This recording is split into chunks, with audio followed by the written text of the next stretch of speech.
Shalom Bapak Ibu dan Saudara-saudara kekasih dalam nama Tuhan kita Tuhan Yesus Kristus. Dan selamat bertemu kembali di YouTube saya, Pendeta Rudolf H. Pasaribu Channel. Dengan dan lewat channel ini, saya komit untuk senantiasa menyebarkan pengajaran firman Tuhan. Karena saya percaya berlandaskan Yesaya pasal 55 ayat 11 bahwa firman Tuhan yang saya dan bahkan Bapak, Ibu, dan saudara-saudara semuanya ikut sebar lewat apapun, juga termasuk lewat video ini, tidak akan kembali dengan sia-sia, tetapi akan bekerja sendiri lewat kuasa dan berkat urapan Roh Kudus. Mari Bapak, Ibu, dan saudara-saudara semuanya, saya ajak untuk membantu saya menyebarkan pengajaran firman Tuhan khotbah di Minggu Reminiscere 28 Februari 2021. Terambil dari kitab Roma pasal 4 ayat 13 sampai dengan ayat 25, dan bacaan dari kitab Mazmur pasal 22 ayat 23 sampai dengan 31. Diikat oleh topik atau tema Allah memperhitungkan iman orang percaya. Dalam bahasa Batak dituliskan, ditatap debatado ngoluni halak na porsea. Saya baca untuk kita. Mari Bapak, Ibu, dan saudara-saudara simak pembacaan firman Tuhan berikut ini. Judul dari perikop Roma pasal 4 mulai dari ayat 1 sampai dengan ayat 25 keseluruhan, dan ayat khotbah kita dari ayat 13 sampai 25 adalah manusia dibenarkan karena iman. Sebab bukan karena hukum Taurat telah diberikan janji kepada Abraham dan keturunannya bahwa ia akan memiliki dunia, tetapi karena kebenaran berdasarkan iman. Sebab jika mereka yang mengharapkannya dari hukum Taurat menerima bagian yang dijanjikan Allah, maka sia-sialah iman dan batallah janji itu. Karena hukum Taurat membangkitkan murka, tetapi di mana tidak ada hukum Taurat, di situ tidak ada juga pelanggaran. Karena itulah kebenaran berdasarkan iman, supaya merupakan kasih karunia, sehingga janji itu berlaku bagi semua keturunan Abraham. Bukan hanya bagi mereka yang hidup dari hukum Taurat, tetapi juga bagi mereka yang hidup dari iman Abraham. Sebab Abraham adalah bapa kita semua. Seperti ada tertulis, Engkau telah kutetapkan menjadi bapa banyak bangsa di hadapan Allah yang kepadanya ia percaya, yaitu Allah yang menghidupkan orang mati dan yang menjadikan dengan firman-Nya apa yang tidak ada menjadi ada. Sebab sekalipun tidak ada dasar untuk berharap, namun Abraham berharap juga dan percaya bahwa ia akan menjadi bapa banyak bangsa menurut yang telah difirmankan. Demikianlah banyaknya nanti keturunanmu. Imannya tidak menjadi lemah, walaupun ia mengetahui bahwa tubuhnya sudah sangat lemah karena usianya telah kira-kira 100 tahun, dan bahwa rahim Sarah telah tertutup. Tetapi terhadap janji Allah, ia tidak bimbang karena ketidakpercayaan. Malah ia diperkuat dalam imannya dan ia memuliakan Allah dengan penuh keyakinan bahwa Allah berkuasa untuk melaksanakan apa yang telah ia janjikan. Karena itu, hal ini diperhitungkan kepadanya sebagai kebenaran. Kata-kata ini, yaitu hal ini diperhitungkan kepadanya, tidak ditulis untuk Abraham saja, tetapi ditulis juga untuk kita. Sebab kepada kita pun Allah memperhitungkannya karena kita percaya kepada Dia yang telah membangkitkan Yesus Tuhan kita dari antara orang mati, yaitu Yesus yang telah diserahkan karena pelanggaran kita dan dibangkitkan karena pembenaran kita. Saudara, khotbah bagi kita di Minggu tanggal 28 Februari ini dihubungkan dengan nama Minggu Reminiscere. yang artinya ingatlah segala rahmat-Mu dan kasih setiamu ya Tuhan. Dan juga dihubungkan dengan topik minggu, Allah memperhitungkan iman orang percaya.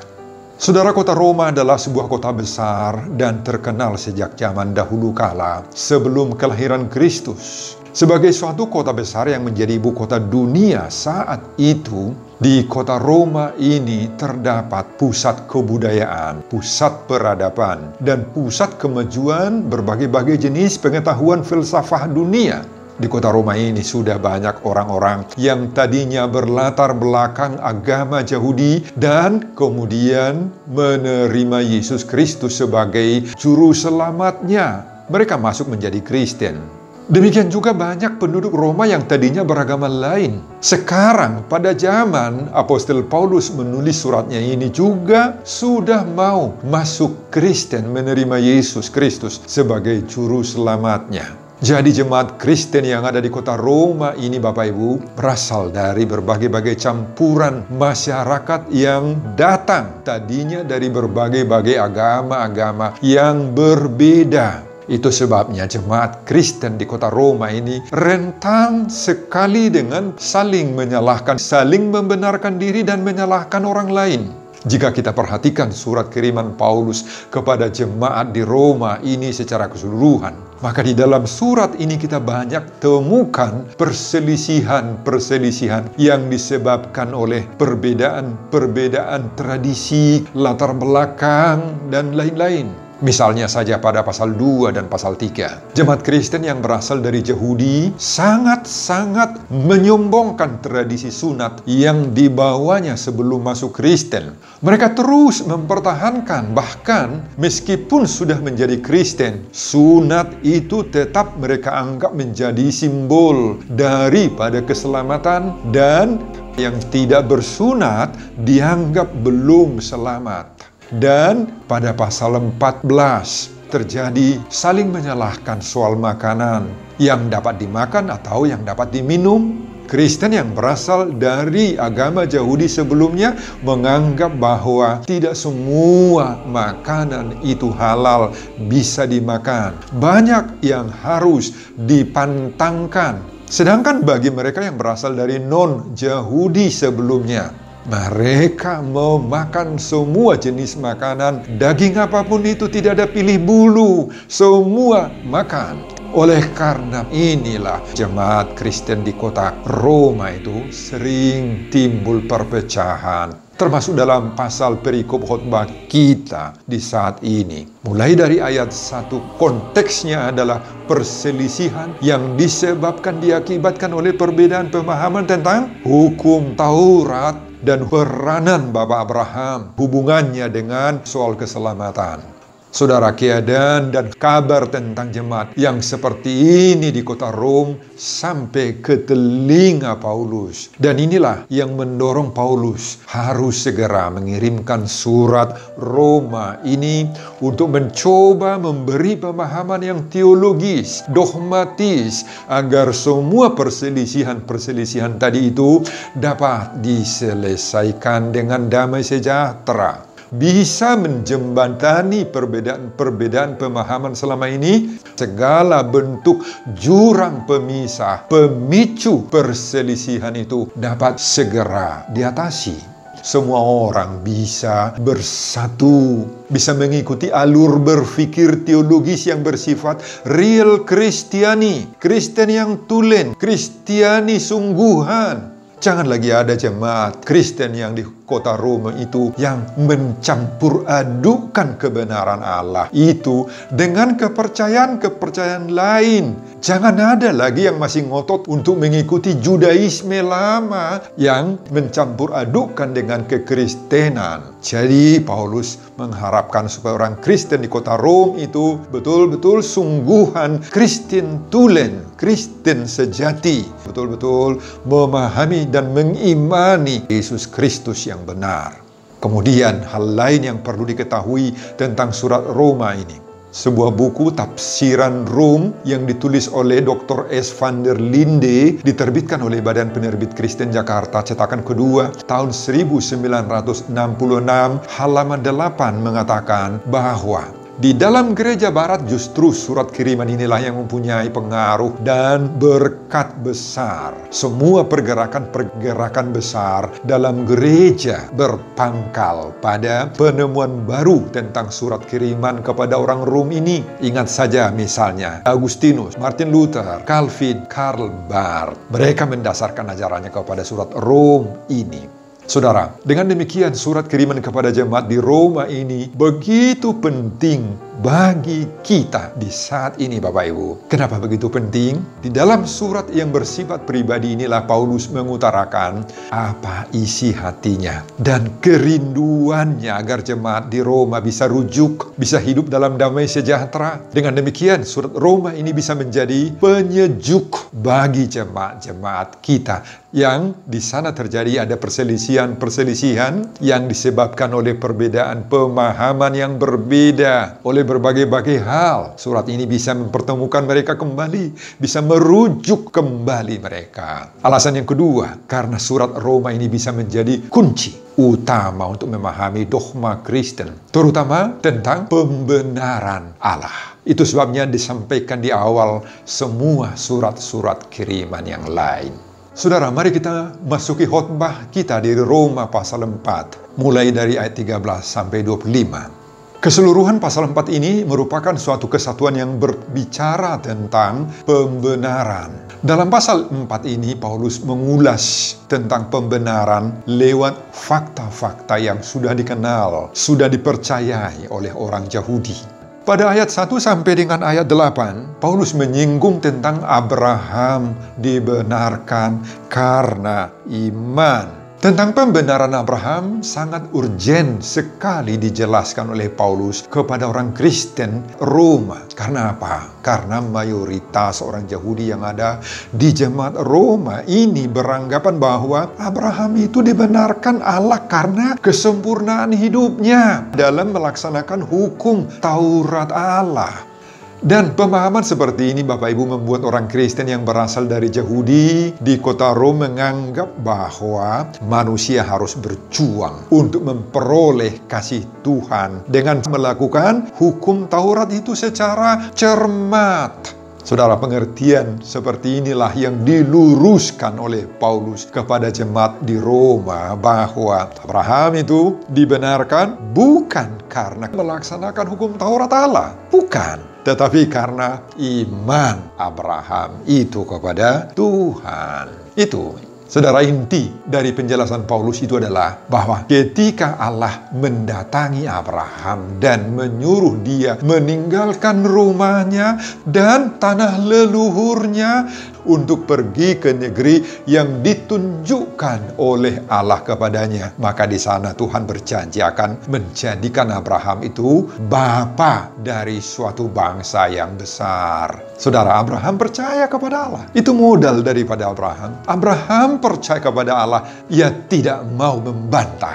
Ia tidak mau ragu-ragu. Ia pergi tanpa mengetahui tempat yang ia akan tuju itu. Jelaslah di sini, Bapak Ibu, bahwa Abraham bukan oleh karena telah dengan teliti telah melakukan tuntutan hukum Taurat itu sehingga ia mempunyai hubungan yang baik dengan Allah secara khusus, tidak, melainkan karena iman dan kemauan Abraham melakukan suruhan Allah. Inilah iman Abraham yang menyebabkan Allah memperhitungkan dia sebagai orang yang benar. Bukan karena hukum Taurat. Karena hukum Taurat itu baru diberikan Tuhan ratusan tahun di kemudian hari, yakni di zaman Musa. Abraham dikasihi oleh Tuhan karena ia mau menyerahkan dirinya ke dalam janji Allah. Pada ayat 9 sampai 12 dijelaskan oleh Paulus bahwa Abraham adalah bapa orang beriman.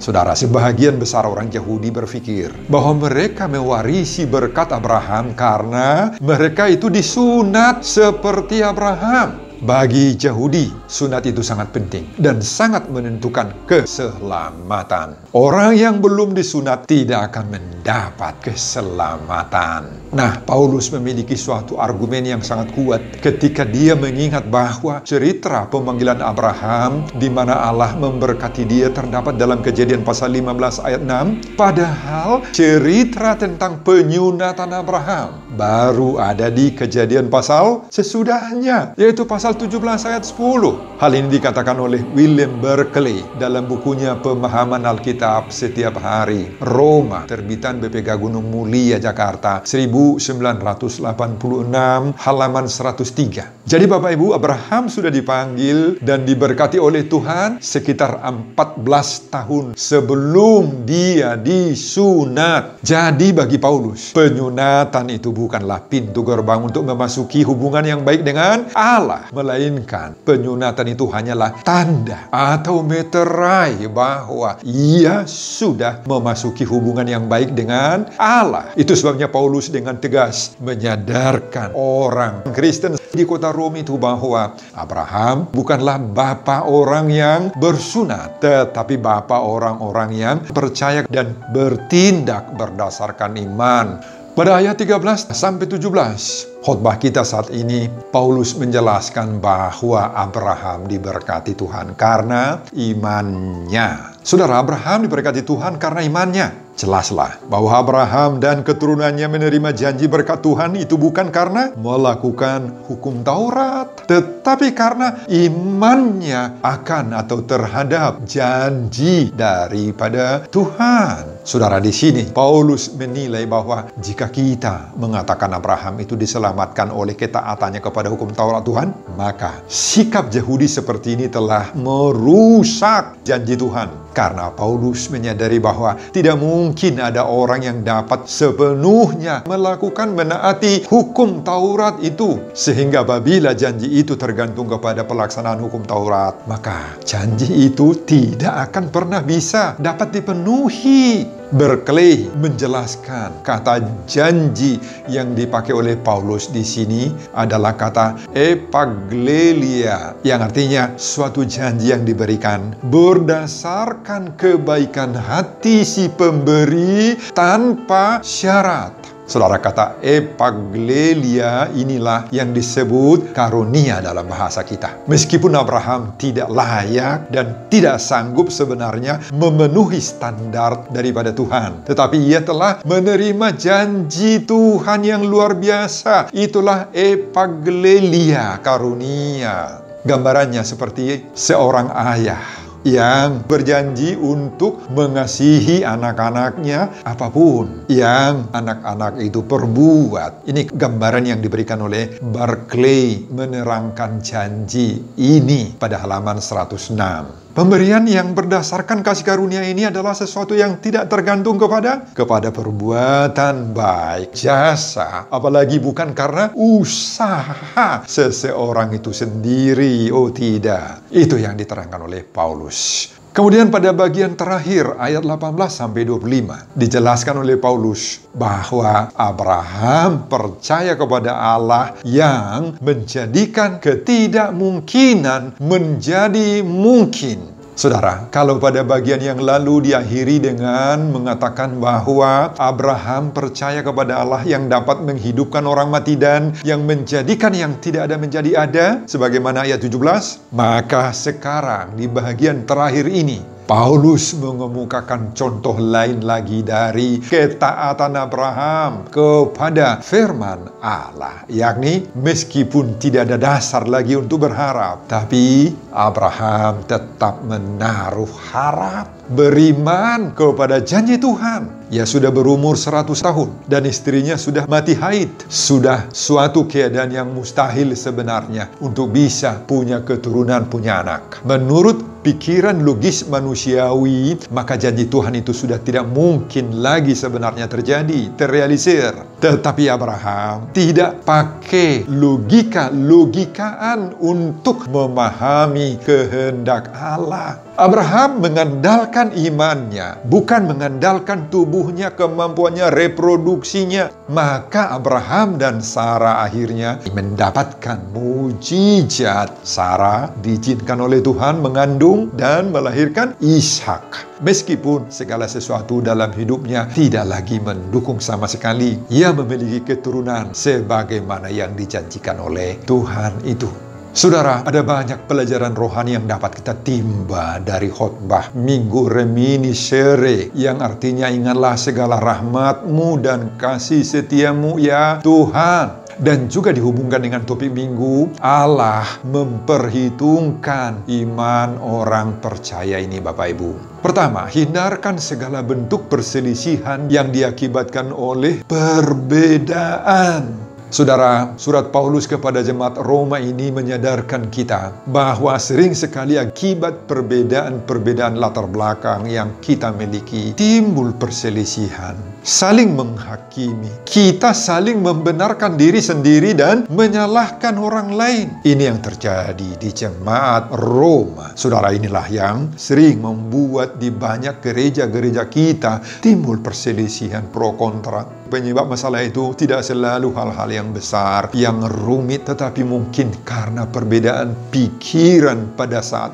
rapat huria, pada saat membicarakan keuangan, anggaran tahunan, soal pelaksanaan aturan atau peraturan. Kita bisa berbeda pendapat dan saling salah menyalahkan. Menanggapi kata-kata atau kalimat-kalimat pimpinan gereja kita yang kurang nyaman menurut sebagian, juga bisa terjadi perselisihan. Bahkan ada yang lempar batu sembunyi tangan, diam-diam melakukan teror. Ada karena tidak terpilih dalam struktur organisasi gereja lokal, setempat atau resort, distrik dan sebagainya. Saudara, firman Tuhan ini mengajar kita. Pertama, mari kita jauhkan segala bentuk sumber-sumber perbedaan, perbulat-bulatan yang mengarah pada perselisihan.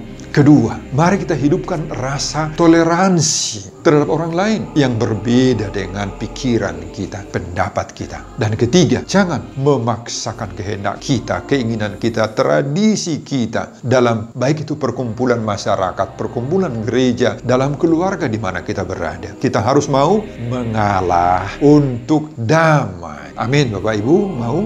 Pengajaran yang kedua dari khotbah ini, mari kita bangun iman lewat berbagai-bagai perbuatan baik. Sementara Abraham dengan sabar menunggu realisasi janji Tuhan, maka Abraham tidak surut berbuat sebanyak-banyaknya perbuatan-perbuatan baik, Bapak Ibu. Abraham menyadari bahwa iman itu harus disertai atau terwujud dengan atau di dalam perbuatan baik. Abraham berbuat baik kepada saudara-saudaranya. Lihat itu Lut. Abraham menjalin hubungan juga dengan akrab kepada Melkisedek. Bahkan berdoa syafaat juga untuk keselamatan orang Edom.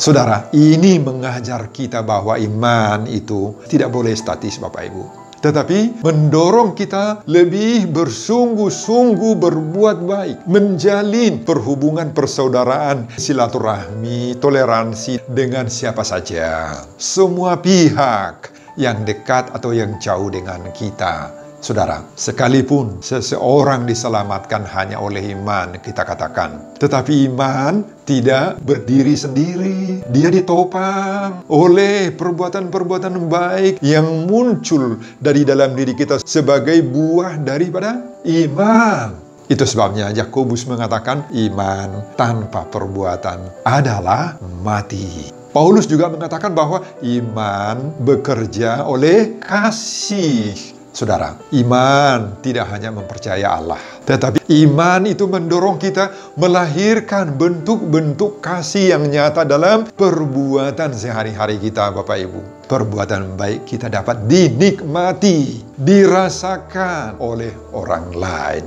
Itulah iman. Oleh karena itu, mari kita bangun iman kita berbarengan dengan segala perbuatan-perbuatan baik yang dapat kita jadikan sebagai persembahan kita kepada Tuhan dan berkat bagi sesama manusia. Amin, Bapak Ibu. Pengajaran yang ketiga dari khotbah ini, hidupkan harapanmu, meski dalam kemustahilan. Saudara Abraham menyadari dirinya tubuhnya sudah sangat lemah, disebutkan di sini, terutama dalam hal reproduksi karena usianya 100 tahun. Demikian juga rahim Sarah telah tertutup, namun imannya tidak mau menjadi lemah. Bapak Ibu, ayat 19. Meskipun tidak terlihat lagi ada harapan untuk mendapatkan anak atau keturunan di depan matanya, namun Abraham tetap percaya kepada Allah bahwa ia akan menjadi bapa dari segala bangsa. Dia yakin sepenuhnya bahwa apa yang telah dijanjikan oleh Allah itu akan ditepatinya. Dia yakin bahwa Allah itu berkuasa membuat yang tidak ada menjadi ada. Bapak, Ibu, dan saudara-saudara, benar toh apa yang dijanjikan oleh Allah itu pada akhirnya terrealisir dengan kelahiran Ishak pada usianya yang sangat tua. Saudara, mari kita belajar dari pengalaman Abraham yang luar biasa ini. Paulus mau mengingatkan, mau mendorong orang Kristen saat ini bahwa apa yang terjadi pada masa Abraham berlaku juga untuk kita di zaman sekarang ini. Itu sebabnya Paulus menulis pada ayat 23 dan ayat 24 ini. Tidak ditulis untuk Abraham saja, tetapi ditulis juga untuk kita. Sebab kepada kita pun Allah memperhitungkannya. Saudara, mungkin saja di antara kita pendengar khotbah ini memiliki kerinduan-kerinduan tertentu yang sudah lama ditunggu-tunggu. Banyak di antara kita Bapak Ibu yang memiliki kerinduan-kerinduan seperti misalnya mendapatkan jodoh, pasangan-pasangan yang cocok, diteruskan dengan pernikahan. Tetapi selalu gagal terus. Ada-ada saja yang membuat pertunangan mereka atau anak-anak kita itu terbentur hingga bercerai sebelum menikah. Banyak di antara kita pendengar khotbah ini yang sudah lama, bahkan bertahun-tahun menikah, tetapi hingga saat ini belum dikaruniai oleh Tuhan momongan anak-anak. Kita belum punya cucu-cucu dari mereka.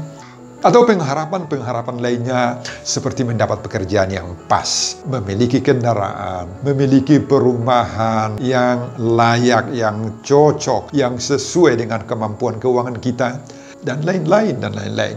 Tetapi selalu saja gagal terus, terbentur. Saudara, jangan patah semangat. Itu yang diajarkan khotbah ini bagi kita. Jangan putus asa. Tiru Abraham yang imannya tidak surut, tidak kendor. Meski pengharapannya tidak langsung direalisasikan oleh Tuhan. Mohonkan kepada Tuhan dan imani permohonan yang engkau sudah sampaikan kepada Tuhan. Itu akan diproses oleh Tuhan. Hidupkan harapanmu. Meski menurut pikiranmu, menurut kamu, semua yang kamu harapkan itu berada dalam kemustahilan. Tetapi bagi Tuhan tidak ada yang mustahil. Mari kita jalani pengharapan-pengharapan itu dengan iman. Tanamkan dalam hati kita, dalam hatimu, reminiscere, bahwa Tuhan akan mengingat segala rahmat-Nya dan kasih setianya kepada kita. Ingat juga bahwa akan tetap Allah itu memperhitungkan iman orang percaya. Amin, Bapak, Ibu, dan saudara-saudara, amin. Sebelum saya mengakhiri khotbah ini, kembali saya mengajak Bapak dan Ibu, saudara-saudara semua untuk membantu saya menyebarkan pengajaran firman Tuhan khotbah di Minggu Reminiscere 28 Februari 2021 dari kitab Roma pasal 4 ayat 13 sampai 25 ini, agar semakin banyak orang yang mau percaya bahwa Allah memperhitungkan iman orang percaya, termotivasi lewat khotbah ini. Tonton juga video-video khotbah saya yang lain agar Bapak dan Ibu dan saudara-saudara memiliki sentuhan dan pemahaman rohani yang semakin diperkaya. Buka di YouTube saya, Pendeta Rudolf H. Pasaribu Channel. Selamat mengikuti ibadah minggu bagi kita semuanya, baik di rumah sendiri ataupun di gereja. Tuhan Yesus memberkati kita. Salam Horas. Amin.